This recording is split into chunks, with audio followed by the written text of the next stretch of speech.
കർക്കിടകക്കൂറുകാർ. കർക്കിടകത്തിൻ്റെ ഇതില് പുണർദത്തിൻ്റെ കാലും പൂയവും ആയില്യവും അങ്ങനെ നക്ഷത്രങ്ങളാണ് കർക്കിടകക്കൂറിലുള്ളത്. കർക്കിടകത്തിനെ സംബന്ധിച്ച് വ്യാഴം 9-ലാണ് വന്നത്. 9-ൽ ഏറ്റവും നല്ല രാശിയിലാണ് നിൽക്കുന്നത്. വ്യാഴത്തിൻ്റെ ക്ഷേത്രമാണ്. അതുകൊണ്ട് തന്നെ നമുക്ക് പുതിയ പുതിയ അറിവുകൾ ഉണ്ടാക്കും, നിഗൂഢമായ ശാസ്ത്രങ്ങൾ ഉണ്ടാക്കും. പിന്നെ നമ്മുടെ കാരണന്മാരിലൂടെ ഉണ്ടാകുന്ന നല്ല നല്ല കാര്യങ്ങൾ നമുക്ക് നമ്മുടെ കുടുംബക്ഷേത്രവുമായി ബന്ധപ്പെട്ട് നമുക്ക് പുതിയ പുതിയ കാര്യങ്ങൾ ചെയ്യാനായിട്ട് നമുക്ക് സാധിക്കും. പിന്നെ 9-ാം ഭാവമല്ലേ, ജ്ഞാനം കൂടുതലായിട്ട് തരും. നമ്മൾ അപ്പോൾ കുടുംബക്ഷേത്രവുമായി ബന്ധപ്പെട്ട് നമ്മളൊരു പൂജയാണ് നമ്മൾ എടുക്കുന്നതെന്ന് വെച്ചിട്ടുണ്ടെങ്കിൽ ആ പൂജ എത്ര നന്നാക്കി ചെയ്യാൻ പറ്റുമോ അത് അത്രയും നല്ലതായിട്ട് ചെയ്യാനായിട്ട് നമുക്ക് സാധിക്കും. അതുപോലെ തന്നെയാണ് ഭാഗ്യഭാവമാണത്.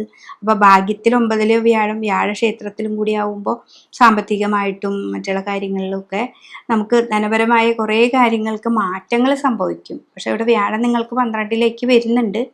എങ്കിലും നമ്മുടെ ശനീശ്വരനെ നല്ല പോലെ പ്രാർത്ഥിക്കുക. അഷ്ടമത്തിൽ നിന്ന് നമുക്ക് 9-ലേക്ക് വരുന്ന ഒരു മാറ്റം, പിന്നെ ശാരീരികമായിട്ടുള്ള പ്രതിസന്ധികളൊക്കെ ഉണ്ടായിരുന്നു. അപ്പം അതിനൊക്കെ ഒരു ചെറിയ മാറ്റങ്ങളൊക്കെ വന്ന് മുന്നോട്ട് പോകാനായിട്ട് നിങ്ങൾക്ക് ഈ ഒരു സമയം സാധിക്കുന്നതാണ്. അപ്പോൾ കർക്കിടകക്കൂറുകാർ എപ്പോഴും വിഷ്ണു ക്ഷേത്രത്തിൽ പോവാം, ശിവനെയും പ്രാർത്ഥിക്കുക.